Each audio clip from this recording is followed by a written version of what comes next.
My name is Margaret Barlow, and the day my husband's adopted son kicked me out of my own house was the day I learned that family ties can be as fragile as a sheet of paper, especially one with a signature at the bottom. The lawyer's office smelled of coffee and old carpet. The walls were lined with dusty degrees, the kind of place where truths got printed, notarized, and sealed, whether they were fair or not. Caleb sat across the table, legs crossed, looking polished as ever in his pressed jacket. He was Frank's adopted son from his first marriage, 32, tall, sharp-looking, and always careful with his words. When the attorney read the will, my breath caught halfway through the sentence. The residence located on Willow Creek Road, along with all structures and furnishings, is hereby bequeathed to my son, Caleb Barlow. I thought I misheard him.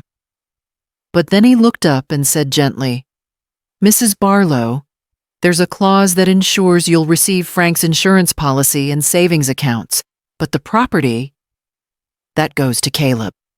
Caleb glanced at me with a polite smile, the kind that hides triumph behind good manners. "It's what Dad wanted," he said, his voice steady, almost rehearsed. My hands were trembling, and I clutched my purse tighter, as if holding on to something real. I'd lived in that house for 30 years. I'd painted its porch, twice planted every rosebush, even patched the roof with my own hands when Frank's back went out. That house wasn't just a place, it was the proof of a life we built together. Frank had been gone only 3 weeks. I was still waking up expecting to hear the sound of his boots scraping the floorboards. And now, the place we built, our memories, our laughter, even the rocking chair he made for our anniversary, belonged to someone else. Someone who didn't even call me Mom. I didn't speak. The lawyer explained legalities, clauses, witnesses, but the only sound in my head was the clock ticking on the wall. When the meeting ended, Caleb stood, shook hands, and said to me, "I'll make sure you have time to pack." Then he left, leaving behind a faint cologne that smelled like power and distance. The drive home was quiet. Kentucky roads in early fall are lined with yellow fields and old barns leaning into the wind. I stared out at them, thinking about how Frank and I used to take the same route every Sunday after church. We'd stop for pie at a diner off Route 90, talk about nothing and everything. I couldn't reconcile that man, the one who held my hand through storms, with the man who'd signed me out of my home. When I parked in front of the farmhouse, I sat there for a long time before going in. The porch light still worked, but the house felt hollow. I walked through the rooms, slowly touching walls, smelling Frank's aftershave, hearing echoes of laughter. That night, I pulled out our old wedding photo. We were both younger, standing in front of the same porch, grinning like fools. "What did you do, Frank?" I whispered. The next morning, Caleb showed up earlier than I expected. He leaned on the doorway, holding a set of shiny new keys. "Morning," he said casually. "I'm having the locks changed today. It's just better to get it done now." My heart dropped. "I'll give you some time to find a new place," he added, almost kindly. "A month, maybe." I looked at him, the boy Frank had raised since he was 8, the boy who used to bring me Mother's Day cards made out of construction paper, and I wondered how someone could forget so quickly. "I'm not leaving yet," I said quietly. He smiled thinly. "That's fine, Margaret, but it's my house now." That evening, I packed 2 suitcases. I didn't know where I'd go. The neighbors across the street watched from behind their curtains, whispering, their porch lights flickering on as mine went out. I loaded the truck, the same old Ford Frank left me, and sat behind the wheel hands, frozen. As I drove away, I saw Caleb standing on the porch. For a moment, he looked small, like the child I once cared for. But that sympathy burned out as fast as it came. The wind through the open window carried the faint sound of crickets and my own heart pounding. I spent that night at my friend Irene's place, a small house off Main Street with floral curtains and the smell of cinnamon candles. Irene poured me coffee and said, "Honey, I never trusted that boy." I smiled weakly. Neither did I. I just hoped love would make him better. That night, lying on Irene's couch, I couldn't sleep. My home, my husband's memory, my future, all handed to someone who saw me as disposable. But somewhere deep inside, beneath the ache, something else began to stir. It wasn't rage. It wasn't sorrow. It was a quiet kind of clarity, the kind that grows in women who've been underestimated too long. I decided I'd let Caleb have his house, every inch of it, and I'd let him discover what it really meant to own something. Because ownership, I knew, wasn't about a name on a paper. It was about what you're willing to stand through when the storms come. And the next storm was already on its way. The morning after I left my home, the sun rose pale and cold over the Kentucky hills. Irene's old clock ticked slow in her kitchen, and the smell of fried bacon drifted through the air. She'd been my neighbor for 20 years before moving closer to town, and now, for the first time, I was the guest in her house instead of the host. "Coffee's hot," she said, sliding a chipped mug across the table. "You sleep at all." I shook my head. Didn't feel right closing my eyes. Not in someone else's house. Irene frowned and reached over her hand, warm and steady. "That boy'll get what's coming. Folks around here got long memories. He may think he's got a deed, but he ain't got respect." Respect? That word used to mean something in our town. Frank built his reputation on it, always helping neighbors with fences, fixing tractors, showing up for Sunday potlucks with cornbread and laughter. And Caleb used to be proud of that legacy. But somewhere between college and Nashville, he'd started looking down on the same roots that raised him. By noon, I drove back to Willow Creek Road. The house looked different already. My curtains gone, boxes stacked by the porch, and a fancy SUV parked in the gravel. A real estate agent stood on the porch steps, her clipboard in hand, gesturing at the barn and talking about potential resale value.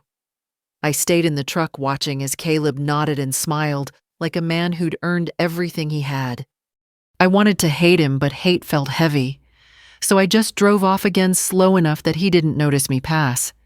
That evening, I called the county attorney's office to ask for a copy of the will.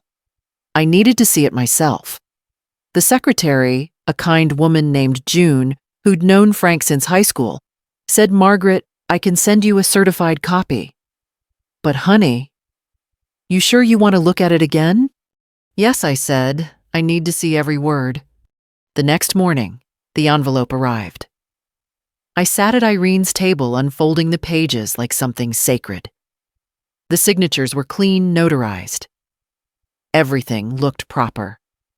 But then, tucked between two photocopies, I found something strange, a handwritten note on yellow paper stuck there like a forgotten draft. It was Frank's handwriting, shaky but clear. "Margaret will always have a home." My throat tightened. The note was dated 2 weeks before his last hospital stay, which meant that the final will, the one Caleb had brought the lawyer to witness, came later. Too late for Frank to understand what he was signing. I knew I could go to court. People had done it before. Challenge a will, claim undue influence, drag it out for months. But that wasn't who I was. And that wasn't what Frank would have wanted. He'd always told me, "Don't let anger turn you bitter, Maggie. Bitterness eats its owner first." So I sat there sipping cold coffee and I started thinking. The house was mine in every way that mattered, built by my hands, my love, my labor. Caleb had paper. I had proof. But I didn't need a courtroom to balance things. I just needed patience. 2 weeks later, Caleb called me. "Margaret," he said in that overly polite tone, There's some mail coming here for you, tax stuff, insurance, that sort of thing. I'll just toss it if you don't need it." My eyebrows lifted. "Oh, you better not toss anything, Caleb. Just set it aside. I'll come get it." When I drove up that afternoon, he met me at the gate wearing his new denim jacket and expensive boots. "House feels different without you," he said, as if he meant it. "But I'm getting used to it. Gonna make some changes." I looked at him steadily. "Change whatever you want, honey. Just make sure you can afford it." He laughed lightly. "Oh, don't worry about me." As I gathered my mail, I noticed a thick envelope from the county office. I didn't say a word, but I knew what it was, the annual property tax bill. Frank had always handled it, but everything had stayed under my name. That meant one thing: when those bills went unpaid, they'd come looking for me, not him. That night, Irene asked what I planned to do. Nothing, I said. Not yet. Let the boy learn what ownership means. He wanted the house. Now he can have every broken pipe, every leaky roof, every overdue tax notice that comes with it. The first frost arrived early that year. Nights dipped into the 20s, and the old farmhouse wasn't built for that kind of cold. Caleb called me again this time, less polite. "Margaret, do you remember who used to service the furnace? It's making this awful noise." "Frank did it himself," I said evenly. "Guess you'll need to find someone new." He sighed. "I already spent $200 getting someone to look at the water heater. I didn't realize how bad this place was falling apart." "Funny," I said. "Didn't seem to mind when you were taking it from me." He went quiet for a moment. "I didn't take it from you. It was Dad's decision." "Sure," I replied softly, "but decisions have a way of showing who we really are."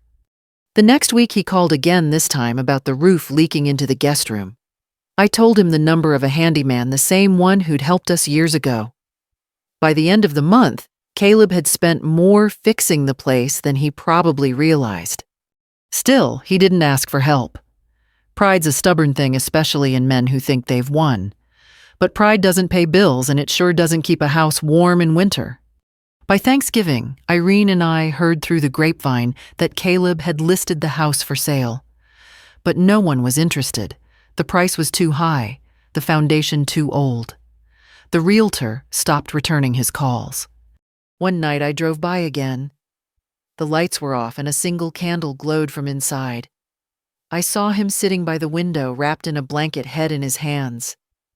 And I realized his victory didn't look much like happiness. The first snow came early that winter, thin and patchy, but enough to cover the brown hills of western Kentucky in silence. I woke up before sunrise in Irene's house, hearing the faint hum of her heater and the wind pushing against the old window frames. Irene had already left for her morning shift at the diner, so I made coffee and sat by the small window with my worn sweater pulled tight.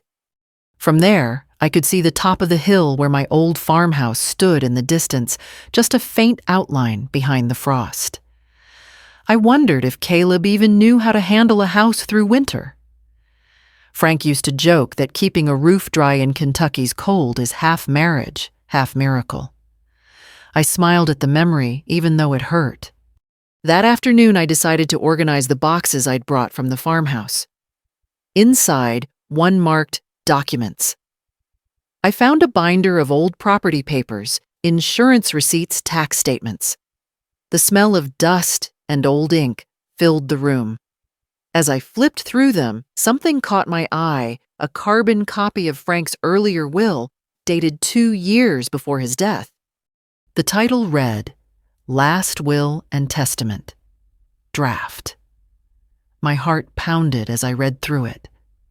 That version left the house to my wife, Margaret Barlow, to occupy and maintain until her death, after which it shall pass to my son, Caleb.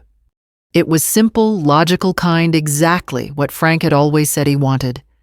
At the bottom, in his own handwriting, were a few notes. "Margaret understands this house better than anyone. Caleb will learn in time." That version had never been filed. Caleb's updated one must have replaced it after Frank's last hospital stay. I sat there for a long time staring at those words. I could feel my anger stirring, but not the wild kind. This was the steady, deliberate anger of someone who's seen too much to act rashly. I wasn't going to run to lawyers or throw accusations. That kind of revenge leaves too much noise. Mine would be quieter. Later that week, I went down to the county clerk's office pretending to ask routine questions about property insurance. The clerk, a woman named Nancy, looked up Caleb's file on her computer. She murmured. Looks like there's still an open account in your name, Margaret. Insurance, water, electric, all still registered to you. The ownership transfer wasn't completed on the utility end. I blinked. You mean everything's still under me? Technically, yes, she said. Until he updates the accounts, all bills and responsibilities are still tied to your name. A plan began forming in my head, not out of cruelty, but out of something deeper, justice by experience.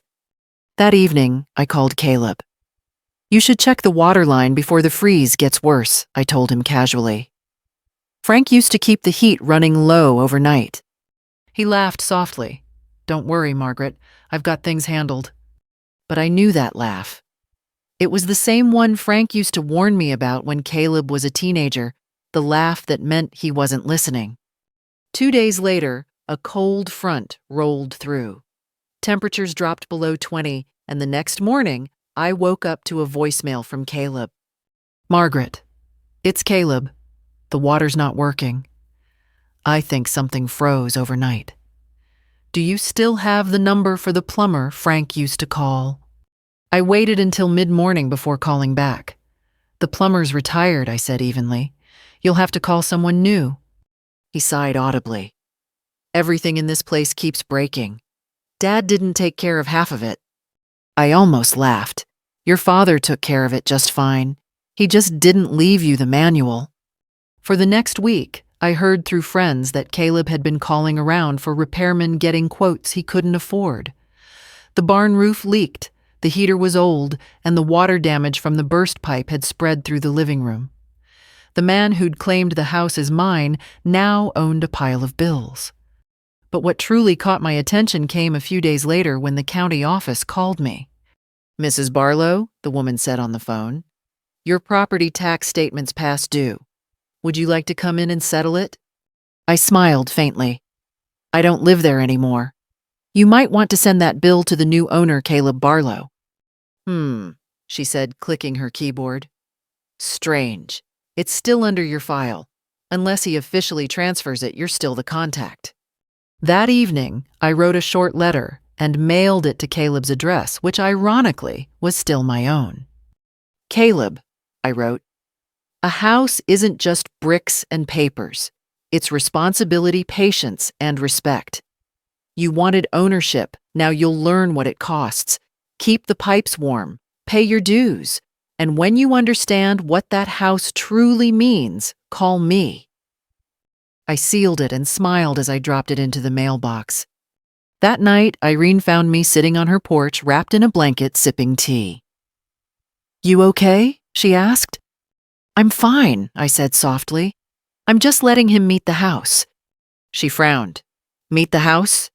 Yes, I said, eyes on the horizon. It's old, it's stubborn, and it doesn't like people who don't respect it. The wind blew through the trees, scattering the first snowflakes of the season. I imagined Caleb pacing inside, trying to light the old furnace, wondering why everything felt like it was falling apart. But it wasn't the house breaking. It was him. The lesson had just begun. The following week was the coldest Kentucky had seen in a decade. The air was dry, the sky the color of tin, and every branch in Irene's yard glittered with frost. I pulled my coat tighter as I walked out to the mailbox. A letter stuck out official, stamped by the County Property Division. Inside, a notice unpaid taxes on Willow Creek Road. Due immediately. I called Caleb that afternoon. He answered on the third ring, his voice sharp and tired. What now? You got your property tax bill, I said evenly. You'll want to take care of it before the county does. He sighed. Yeah, I got something in the mail. I thought it was your problem. It still has your name. It's your house, I replied. Remember, that's what you told everyone. There was a pause. I'll handle it, he said shortly and hung up. I let the silence sit. Sometimes silence does more work than anger ever could. That night, I sat by Irene's fireplace with a notepad and started writing down every piece of information I'd learned since the eviction. What was in my name, what wasn't, what Caleb still hadn't changed. The electricity account, the insurance policy, the maintenance contract for the barn roof, all still listed as Margaret Barlow. I wasn't breaking laws. I wasn't plotting harm. I was simply allowing the world to run its natural course. 3 days later, Irene's neighbor who worked for the electric company stopped by for pie. Over coffee, he mentioned, "Heard about that young man out by Willow Creek. Power went out on him. Transformer tripped and his lines froze. Poor fool didn't even know how to restart the meter box." I raised an eyebrow, pretending surprise. "Oh, he didn't call the company." "He did," the man chuckled, "but it's still under your name. We called you first. Figured maybe you'd moved." I just smiled. "No," I said quietly. "I didn't move. I just gave someone else the keys." That night I could picture Caleb sitting in that cold, dark farmhouse, his grand inheritance feeling smaller by the hour. A few days later I got another call from him, this time, softer. "Margaret, I think something's wrong with the roof in the back room. It's leaking into the kitchen. Do you still have the number of the guy who fixed it for Dad?" I looked out the window at the gray sky. "I do. But he only works for people who pay him on time." He hesitated. "I'll pay him. I just didn't know who else to call." So I gave him the name of an honest roofer. He called the man who quoted him a repair fee that made Caleb nearly choke. "That high," I heard him mutter when he called me back later. I said simply, "Good work costs money. Ask your father. If he were here, he'd tell you that." He didn't respond. The following Sunday after church, Irene and I went to the diner for lunch.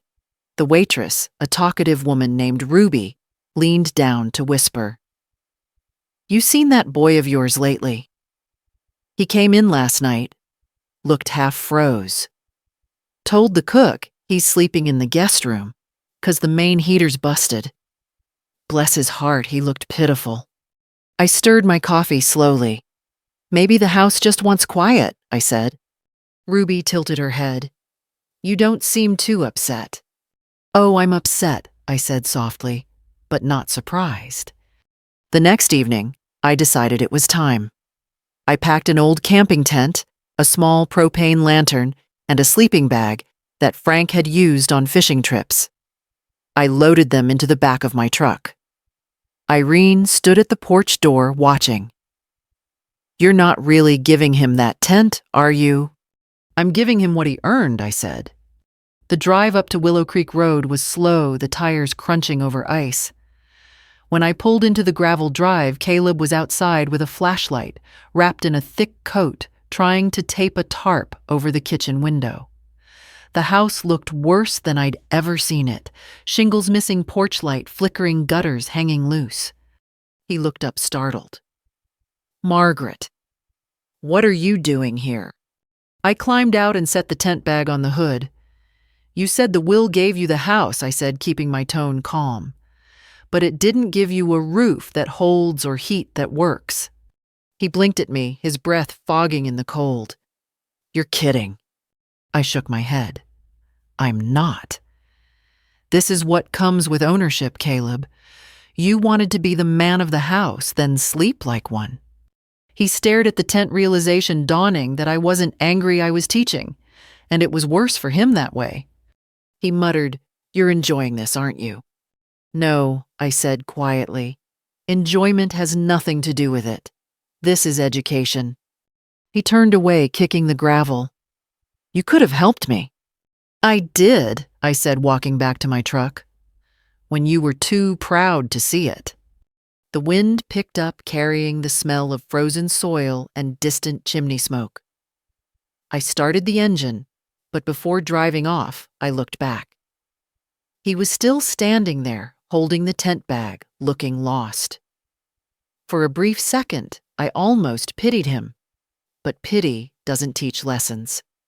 That night, Irene asked if I felt better. "Better's not the word," I said, "but I feel right." The next morning, word spread through the town faster than gossip at the beauty salon. "Caleb Barlow's living in a tent," folks said. "Kicked his stepmama out, now sleeping in his own backyard." I didn't start the rumor, but I didn't stop it either. Sometimes truth doesn't need defending, it just needs time to travel. The frost had turned into sleet by the following week, coating every fence post and mailbox in a thin layer of glass. When I opened Irene's curtains that morning, the whole neighborhood shimmered like a picture in a snow globe.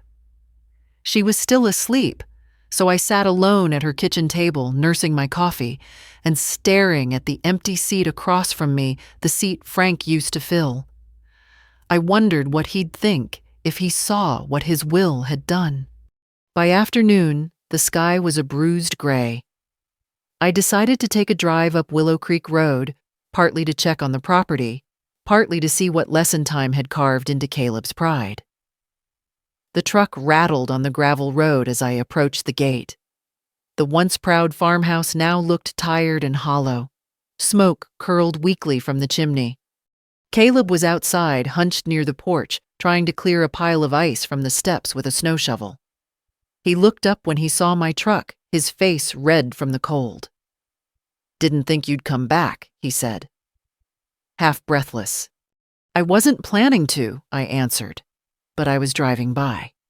He nodded toward the tent I'd given him, which now leaned awkwardly near the barn, half collapsed under snow. "Funny thing," he muttered, "that tent's been more reliable than the roof." I stepped out and folded my arms. "Roof leaks are like bad habits," I said. "Ignore them, and they'll flood you." He gave a dry laugh. "Guess I'm learning that the hard way." I walked closer, my boots crunching over the ice. The porch boards groaned beneath me. Boards I'd scrubbed and painted more times than I could count. "You called anyone to fix it yet?" I asked. He shook his head. "Don't have the money right now. Between the heater, the taxes, and everything else, it's a mess." "Ownership isn't free," I said gently. "It never was." He looked at me, then really looked. His eyes weren't defiant anymore. They were tired, humbled. "You know," he said slowly, "I thought getting this place would make me feel like I belonged, like I finally earned something from Dad. But all it's done is remind me how much I don't know." The words hung between us. For the first time, there was no anger, just truth. "Well," I said, after a pause, "learning's the only way forward. You can start by figuring out what to keep and what to let go." He frowned. "What do you mean?" I glanced toward the barn. "Sell what's broken beyond fixing. Keep what still has roots. Houses are like people, they rot from pride faster than age." He looked away, silent. Before leaving, I took one last look around the yard. The flower beds were overrun with weeds. The wind chimes I'd hung years ago still clattered faintly under the eaves. I didn't say it out loud, but I felt it in my bones the house had chosen its side. It wasn't his, yet not truly. That night, I got a call from the bank. Mrs. Barlow, the woman on the line, said politely, "We have a concern regarding late mortgage and tax payments tied to your old property. We've tried reaching Mr. Caleb Barlow, but he hasn't responded." My lips curved into something between amusement and disbelief. "I'm sure he'll take care of it," I said. "He's very proud of being the owner." She hesitated. "Well, the property could fall into delinquency if it continues. You might want to advise him before penalties apply." I thanked her, hung up and stared at the phone for a long moment. Caleb had inherited a house, but not the discipline to keep it. Frank had left him bricks and land, but I was the one who'd inherited the sense to survive. The next day, Caleb showed up at Irene's door. His hair was messy, his coat unbuttoned, and his eyes carried that hollow look of someone who hadn't slept much. "Can we talk?" he asked quietly. I motioned him inside. Irene gave me a look but said nothing, retreating to her sewing room. Caleb sat at the table, rubbing his hands together. "I messed up," he said finally. "The pipes burst again last night. The heater quit. And the bank." He stopped shaking his head. "I can't keep up. The taxes are higher than I thought." I folded my hands. "I warned you, Caleb. Houses don't care about wills or bloodlines. They only answer to work."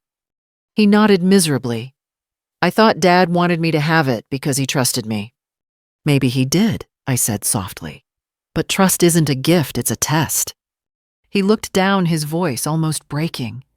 "I don't know how to fix any of it." I could have told him 100 things in that moment, that pride comes before the fall, that he'd gotten what he deserved. But instead I said, "Then start by asking for help." He looked up at me, hopeful and ashamed, all at once. "Would you help me?" I didn't answer right away. I sipped my coffee and watched the steam rise. "I will," I said finally, "but not for free. I'll help you understand what that house costs in money, in time, and in heart.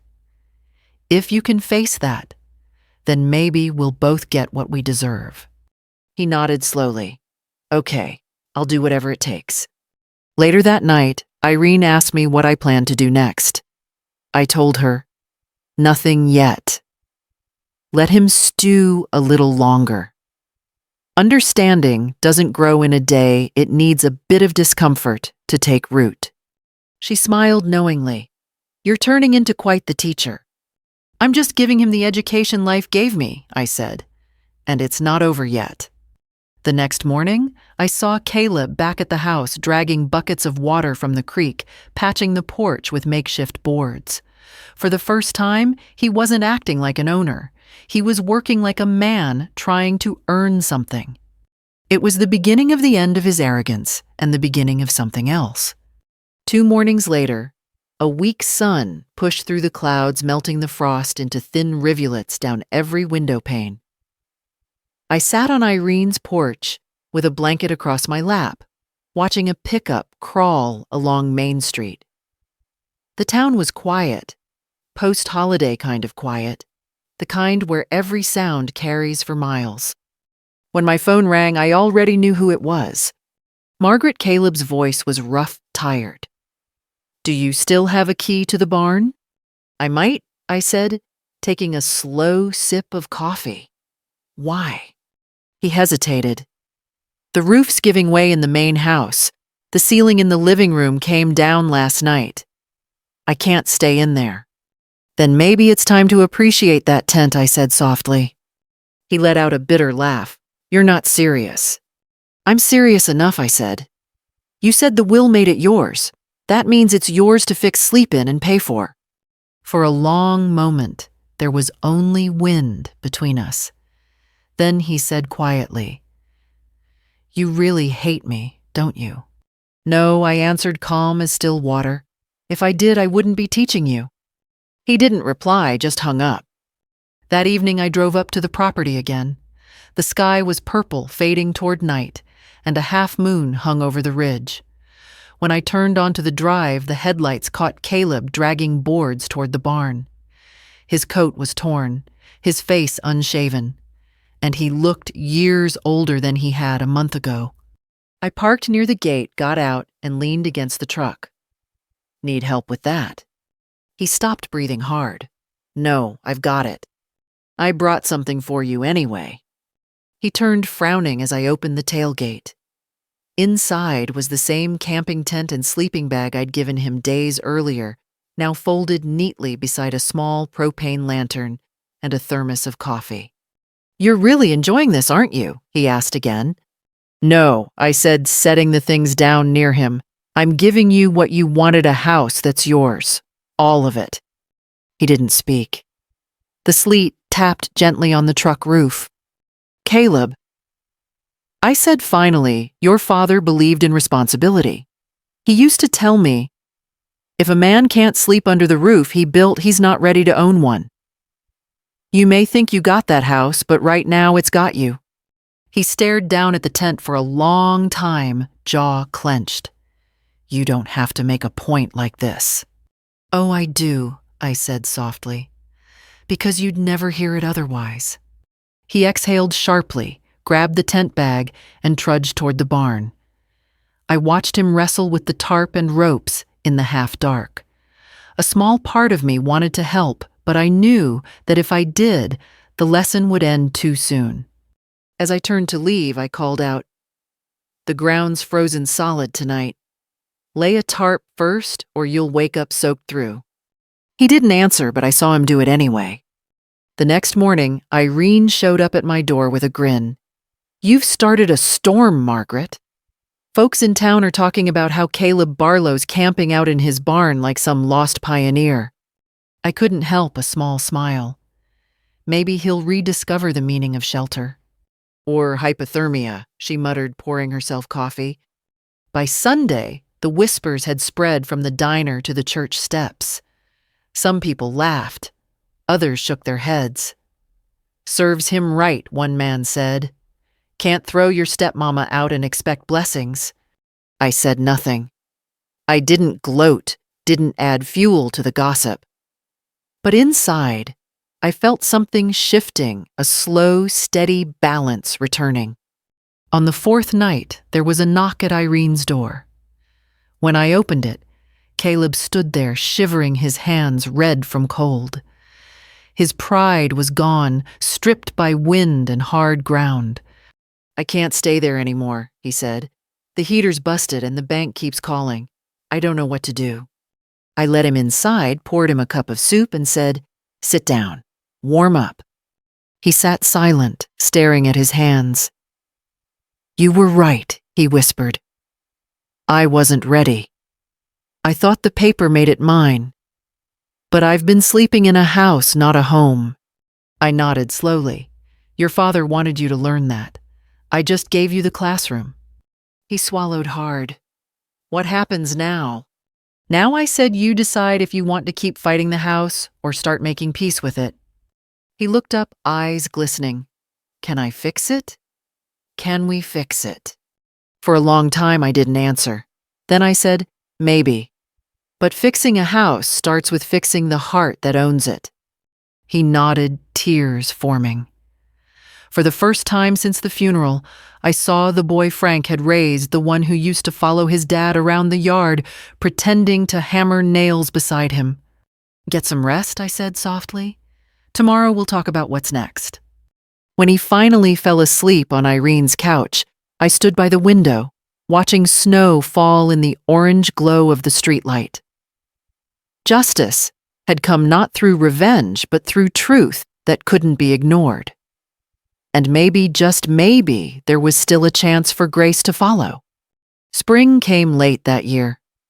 Kentucky's redbud trees bloomed shyly along the county roads, and the smell of wet earth lingered long after every rain.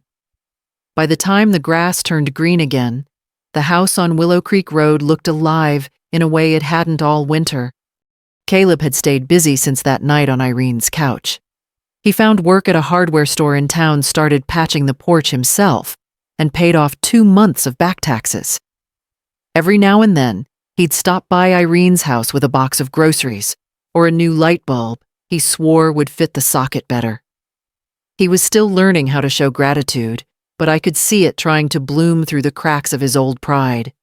One morning in April, he came by with a truckload of lumber. "Thought I'd rebuild the fence line," he said, wiping his brow. "Figured it was time I did something right." I looked at him for a moment, sunburned, tired, but steady.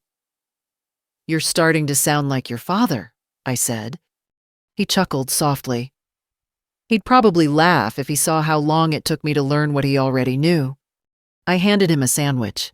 "He'd be proud you learned it anyway." Weeks passed like that, quiet, steady.